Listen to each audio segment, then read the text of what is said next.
Na aula de hoje nós vamos ver a observabilidade de slits a tempo contínuo. De que sistema a gente está falando? A gente está falando de um sistema, vamos chamar de equações 1, tempo contínuo. X ponto de t, equação de estado, vai ser igual a x de t mais b u de t. E o y de t, equação de saída, vai ser c que multiplica x de t mais d que multiplica u de t. Isso aqui é uma equação de primeira ordem, a tempo contínuo, então a gente precisa de uma condição inicial, que a gente pode chamar de x no instante t0 inicial, que vai ser igual ao vetor x, 0. Eu não vou fazer distinção entre matriz e vetor na notação. X é um vetor no Rn, y é um vetor pertencente ao Rp, u é um vetor pertencente ao Rnzinho. E por compatibilidade dimensional, matriz A vai pertencer ao Rn por n, matriz B vai pertencer ao Rn por mzinho, matriz C vai pertencer ao Rp por n, e matriz D vai pertencer ao Rp por mzinho. Como a gente viu no caso a tempo discreto, a observabilidade pode ser estudada com entrada nula. Ou seja, a gente vai fazer u de t igual a zero. A gente pode trabalhar com o sistema homogêneo, porque a observabilidade tem a ver com a capacidade da gente obter o estado inicial, x em t0, observando a saída y de t. Tá? Então a gente pode tratar o sistema homogêneo, ou seja, fazer u de t igual a zero, tá? E nesse caso, se a gente resolver essa equação de estados, a gente obtém, como já viu antes, né, que x de t é igual a e elevado a a que multiplica t, que multiplica x0. Isso aqui é uma matriz n por n também, tal como A. Tá? E por conseguinte, a saída y de t vai ser dada por c que multiplica e elevado a que multiplica t, que multiplica x0. Para facilitar a nossa vida, vamos simplificar essa notação e chamar essa matriz aqui de matriz M de t. É uma matriz que depende do tempo. E qual é o conceito de observabilidade? O slit 1 é observável. Aqui eu quero dizer que o estado x do slit 1 é observável, tá? Se é possível obter x0 único conhecendo-se y de t para t pertencente a um intervalo entre t0 e t1, naturalmente t1 maior do que t0, com t1 finito. É isso que significa o sistema ser observável. E uma vez obtendo x0 e conhecendo essa equação, eu consigo saber o estado em qualquer outro instante de tempo. Então, eu consigo observar o estado para todo instante de tempo. É essa a ideia. E da mesma forma, como a gente viu no caso em tempo discreto, existe um teorema que especifica um requisito para o sistema em tempo contínuo ser observável. Então, a gente pode escrever o seguinte teorema.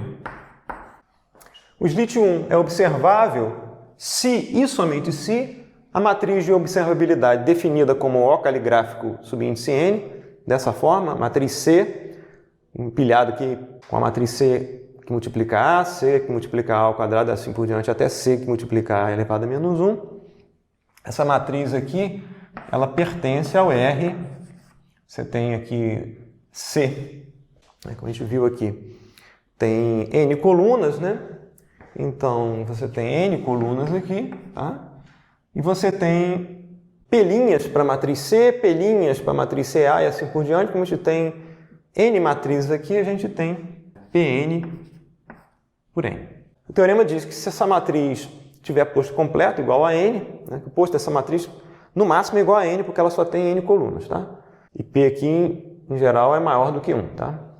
Muito bem. Então, vamos ver Quais são os passos para demonstrar esse teorema? Aqui eu vou demonstrar só a ida, ou seja, se o sistema é observável, então o posto da matriz ON é completo igual a N. A volta é trivial de fazer. Então, antes da gente ver os passos de demonstração, para os quais a gente vai utilizar alguns resultados de álgebra linear, vamos fazer alguns lembretes aqui importantes que a gente vai usar depois. Lembrete A matriz E elevada a AT é sempre invertível. Lembrete B, pelo teorema de Cayley-Hamilton, E elevado a AT pode ser escrito como um somatório de K de 0 até N-1, de um coeficiente que é T elevado a K dividido por K fatorial, que multiplica A elevado a K. Esse termo aqui eu vou chamar de alfa K, depois no desenvolvimento da prova daquele teorema. Lembrete C, se a norma 2, por exemplo, de um vetor é igual a 0, então o vetor V é identicamente nulo. Lembrete D, se uma matriz S é positiva definida, então, para todo vetor V diferente de 0, V transposto S que multiplica V é sempre estritamente maior do que 0. Em outras palavras, eu posso escrever que não existe vetor V diferente de 0, tal que V transposto SV seja igual a 0. E outro lembrete E. Vou chamar aqui de positiva definida de PD, tá? Para simplificar. Se uma matriz S é positiva definida, então S é invertível. Tipicamente a gente está falando de S aqui de matriz simétrica. Daí eu estou usando a letra S para lembrar que a gente trata aqui de matrizes simétricas. Muito bem, então quais são os passos da demonstração? Tentar manipular essa expressão aqui, né? Que eu vou chamar de 2, tá? Então vou manipular a expressão 2 de modo a produzir ou trabalhar com uma matriz simétrica S de T, dada por M transposto de T, que multiplica M de T. A forma mais direta de fazer isso é multiplicar 2 à esquerda por M transposto de T. Então a gente teria M transposto de T que multiplica Y de T, vai ser igual a M transposto de T que multiplica M de T, que multiplica X0. Essa matriz aqui é a matriz S de T com a qual a gente quer trabalhar. Essa matriz M transposto que multiplica M é necessariamente uma matriz simétrica. Não necessariamente positiva definida. Se a gente relembrar o conceito de observabilidade, o sistema 1 é observável, se a gente consegue obter um x0 único, conhecendo y no intervalo entre t0 e t1. Tá? Então a gente não está falando de um instante de tempo t, a gente está falando de um intervalo. Tá? Para contemplar, né, o que o conceito prega, que é o conhecimento de y de t dentro de um intervalo, a gente pode, no passo 2 aqui, integrar essa expressão aqui, que eu vou chamar de 3, né, no intervalo entre t0 e t1. Para ficar mais compacta a notação, eu vou chamar esse intervalo de i. Tá? Então, o passo 2 da demonstração é integrar a expressão 3t, né, no intervalo i. Ou seja, eu vou fazer a integral para tal pertencente ao intervalo i, de M transposto de tal, Y de tal, de tal, vai ser igual à integral de tal pertencente ao intervalo i, de S de tal, de tal, x0. Lembrar que o S de tal nada mais é do que M transposto de tal que multiplica M de tal. Essa integral vai resultar em uma matriz da mesma dimensão de S, tá? Como a gente está fazendo a integral de T0 até T1, tá? A gente vai batizar essa matriz resultante do processo de integração de W T1 para lembrar que a gente integrou aqui de T0 até o T1. Se S é uma matriz simétrica, a integral de S no intervalo I também é uma matriz simétrica. Então essa matriz W T1 ela é uma matriz simétrica, não necessariamente positiva definida. Se a gente forçar que ela seja positiva definida, aí sim, né, a gente garante encontrar uma solução única para x0. A gente consegue, né, fazer x0 como WT1 inverso que multiplica essa outra matriz aqui. Então, o terceiro passo da demonstração é forçar WT1 ser positiva definida. Se WT1 for positiva definida, a gente consegue obter a solução única para x0 como sendo WT1 inverso que multiplica a integral de tal pertencente ao intervalo i de m transposto de tal que multiplica y de tal de tal. A parte central da demonstração é forçar WT1 ser positivo definido e verificar as consequências de WT1 ser positivo definido para chegar aqui no resultado que a gente quer, que o posto de ON seja completo igual a N. Bem, então vou apagar essa parte aqui para a gente verificar quais são as consequências de forçar que essa matriz WT1 seja positiva definida. Então, suponha que WT1 seja positiva definida. O que a gente pode escrever? Se a matriz é positiva definida, então não existe V diferente de zero, um vetor V diferente de zero, tal que V transposto matriz V seja igual a zero. Então a gente pode escrever que não existe V diferente de zero, tal que V transposto WT1V seja igual a zero. O que isso aqui significa? Trabalhando essa expressão aqui, que V transposto, quem que é W de T1? É a integral de tal pertencente a I, de S de tal, quem que é S de tal? É M transposto de tal que multiplica M, então isso aqui é M transposto de tal que multiplica M de tal, então é essa matriz aqui, que multiplica V igual a zero. Então não existe V diferente de zero, tal que essa igualdade se verifique.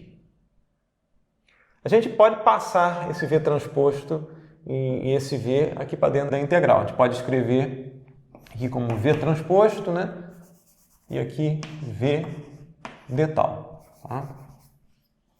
Para economizar espaço aqui no quadro. Se a gente analisar esse integrando, a gente observa que M de tal que multiplica V é um vetor, vamos chamar de V chapéu, e esse vetor aqui é um V chapéu transposto. Então a gente tem um vetor transposto que multiplica o mesmo vetor. Por definição, isso é a norma 2 ao quadrado do vetor em questão, que é M de tal que multiplica V. Tá?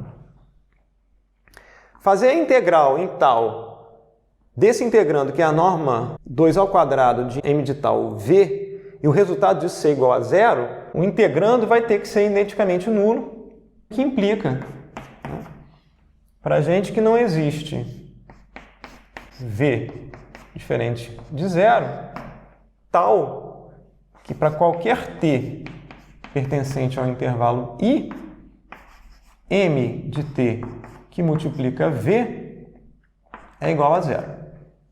Aqui a gente está usando esse lembrete aqui. Se a norma 2 ao quadrado de um vetor é igual a zero, então o vetor é identicamente nulo.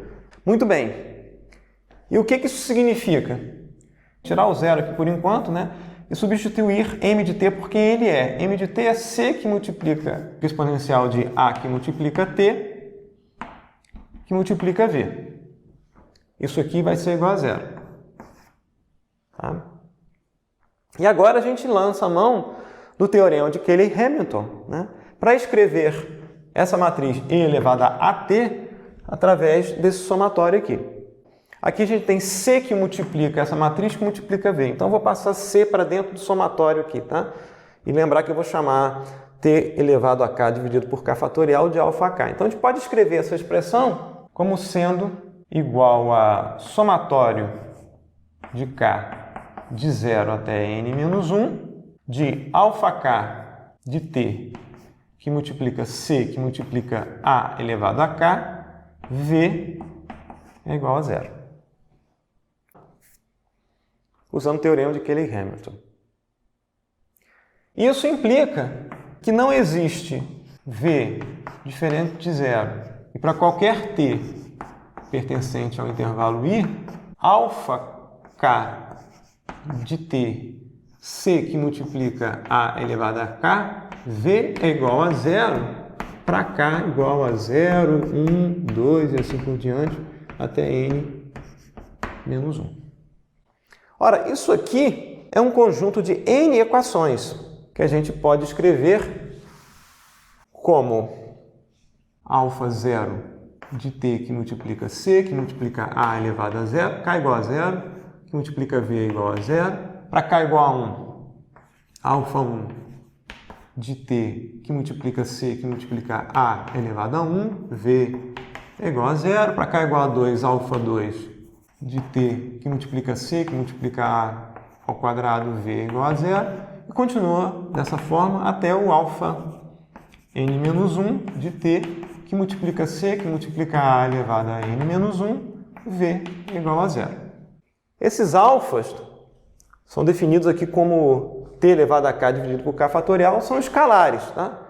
Escalar alfa k de t vai ser irrelevante para a solução dessa equação, porque a gente pode simplesmente passar para o lado de cá, vai ser 0 dividido por alfa 0, 0 dividido por alfa 1 e assim por diante, 0 dividido por alfa n menos 1 de t, né? E essa equação não vai depender desses alfas aqui. E a gente pode escrever a equação resultante, desconsiderando os alfas, matricialmente como c, ca, c ao quadrado, e assim por diante, c a elevado a n menos 1, que multiplica v é igual a 0. E essa aqui nada mais é do que a matriz de observabilidade ON. Qual a conclusão que a gente chegou até agora? Não existe vetor v diferente de zero tal que a matriz ON que multiplica v seja igual a 0. Qual é a consequência disso? Se não existe vetor não nulo tal que a matriz ON que multiplica esse vetor não nulo é igual a 0, a gente pode afirmar que a nulidade da matriz ON é igual a 0. Não tem vetor não nulo no espaço nulo da matriz ON. Portanto, a nulidade de ON é igual a 0. E pelo teorema do núcleo e da imagem, que diz que posto de ON mais nulidade de ON vai ser igual a quê? Vai ter que ser igual a n. Porque só tem n colunas, então o posto não pode ser maior do que a dimensão do espaço das colunas. E a nulidade aqui é igual a 0.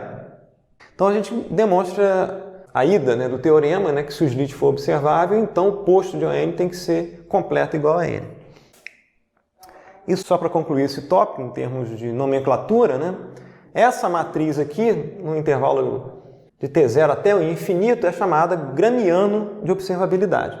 Como uma nota informativa, né? O gramiano de observabilidade é definido, né, como W, vou colocar O de observabilidade, é definido como a integral de tal de um t0 até infinito, de m transposto de tal, m de tal, de tal, ou seja, vai ser igual a integral de tal de um t0, tipicamente igual a 0 até infinito.